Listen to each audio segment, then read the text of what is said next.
Hey everyone. Today's video is going to take us through using the kinematics equations that you guys saw derived in yesterday's video in order to solve for some of the given quantities that are in those equations. Before we do that, we're going to go through the different variables to make sure we know what we're looking for and some of the different terminology that's going to be used in order to kind of express some of the given information within the problem. So we're going to start, if some of you guys will recognize this little chart here, we're going to start with this, kind of going through some of the different symbols and what to expect and what to see. So the first one that we're going to see is time, right? And we're not really looking for time as in, 2:30 in the afternoon or 3 o'clock in the afternoon, but really a span of time.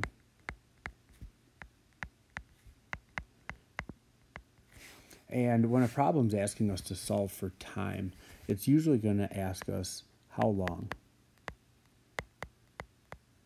Okay, in this case, how long isn't going to be some sort of a measurement of distance, but how long is typically going to be time for us. Okay, the next one that we want to look at is position, right? Where are we on a number line?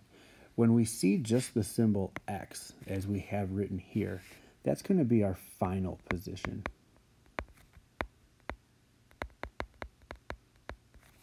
Right, final position is going to be the one that's written as just X. Our initial position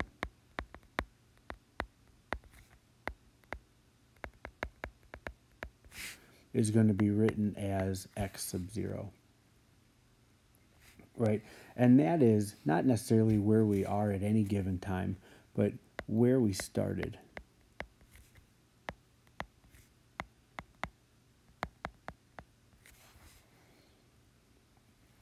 Okay, now we can use the two of those, our final position and our initial position, to figure out what our displacement was. If we remember, delta x is equal to x minus x0, right? That's the displacement. That's going to be how far did we go, right? That's what our displacement is going to be. Now, more often than not, we can use, or we can kind of use x sub 0 to be 0 a lot of times. So our displacement, or how far we're going to go, is usually going to end up a lot of times being our ending position as well. But just keep in mind, when we solve for delta x, the only time that we can say our final position is our distance traveled or our displacement is if our initial position is 0. You will sometimes run into problems where your initial position is not 0, in which case you're going to have to make an adjustment for that, right? We're going to deal with two different velocities, right? We're going to have an initial velocity. Since now we're dealing with acceleration, our velocity is going to change, right? So since our velocity is going to change, we're going to have our initial velocity, or our starting velocity,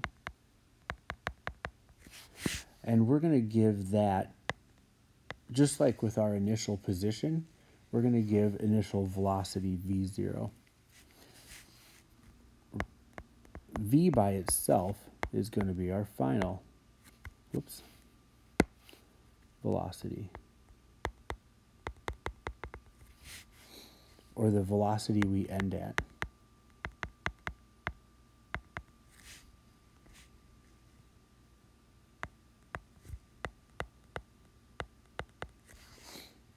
And lastly, and this one's new to this unit, our acceleration.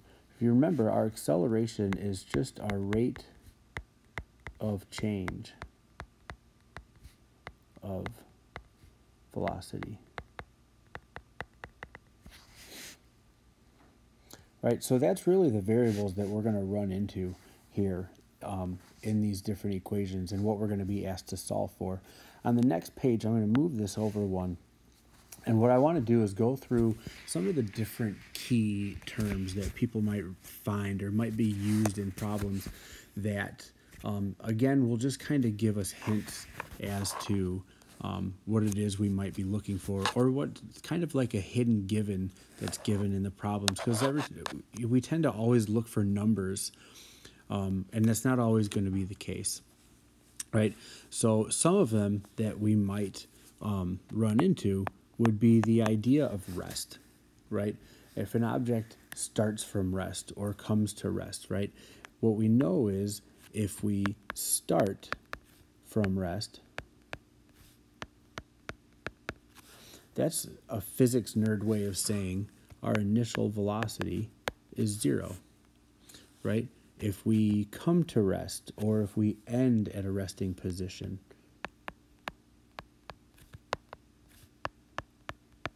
that's telling us that our final velocity is 0.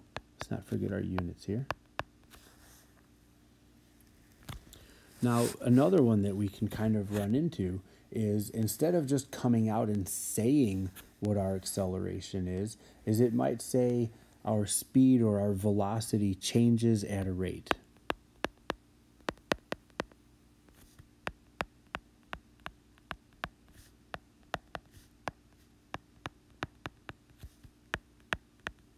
Right? That's going to tell us that they're giving us our acceleration, right? If we start from rest, initial velocity is 0, comes to rest, final velocity is 0. If it's talking about the velocity changes at a rate, now we're looking at an acceleration, right? Not necessarily coming out and saying, hey, initial velocity is 0. Hey, final velocity is 0. Hey, the acceleration is this. Sometimes you have to find these different key terms. And again, I want to kind of bring this down here as well, because a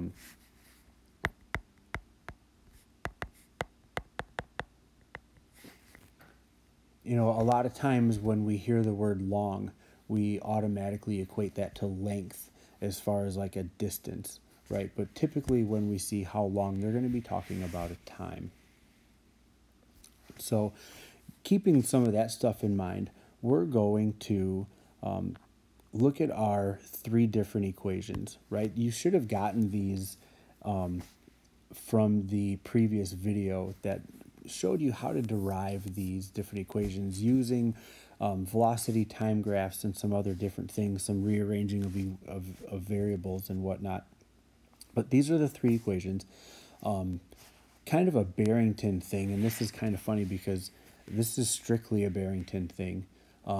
Maybe some of the other closer schools have picked up on it only because of just some of the collaboration that we do with some of the different physics nerd clubs, I guess, is something that we're all kind of a part of. And we talk about it and whatnot, but these kinematics equations have names that if you are talking with a physics teacher at Barrington, you'll pick up on these names a little bit. I had never heard of them until I got to Barrington, and now it's just kind of a second nature type thing. So the names that you'll typically see is, they call this one the shovel, and that's used for just kind of some little digging, right? Not too much, not too tough, right? Nice little shovel. And then this one down here, they would call the plow, right? A little bit more of a heavy lifting type equation. And then this last one, they call the bulldozer. And that's for when you really, really need to move some stuff.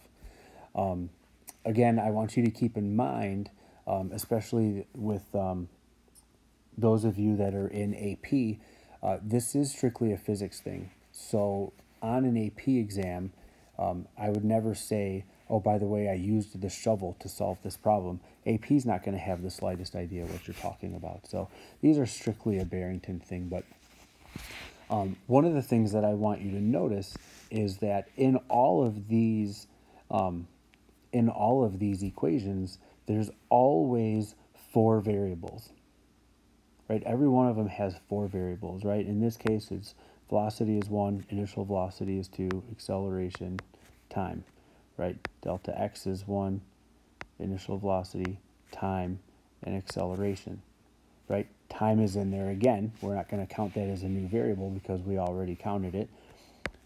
final velocity, initial velocity, acceleration, and displacement or delta x. And I'm kind of pointing that out to you because as we move forward, what you're going to find is that any of the kinematics problems that you can be given, they're all going to use one of these equations, and our job is going to be, right, okay, well, we were given 3 of them and we need to solve for 1. Which one equation do we have uses the 3 variables that we were given and one that we were asked to solve for? You'll see what I'm talking about in a second here. The way we go about solving these problems is we use a method known as the GUESS method, right? And GUESS is really just an acronym to kind of help us guide us through solving these problems, right? List the givens that are in the problem. List the unknown variable that we're looking for. Write the equation. Notice, right? No numbers, right? Especially you guys in AP, you have to get used to writing your equations with no numbers. A lot of times the AP exam is not even going to give you problems that have numbers. They're going to be variable-based problems only. So we really should get used to writing equations without the numbers. And then we're going to substitute, and then we solve. These last 2 S's are actually interchangeable here.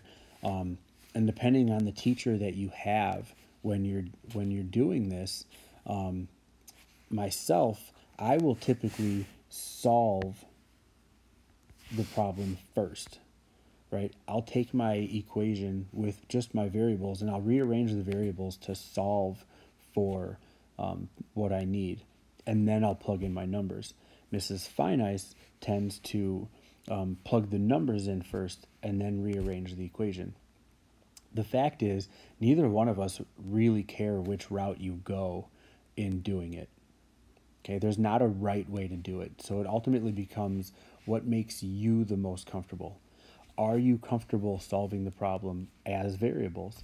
If you're not, don't force it in. Don't force it if it's not comfortable. Go ahead and put in your numbers and then rearrange your variables.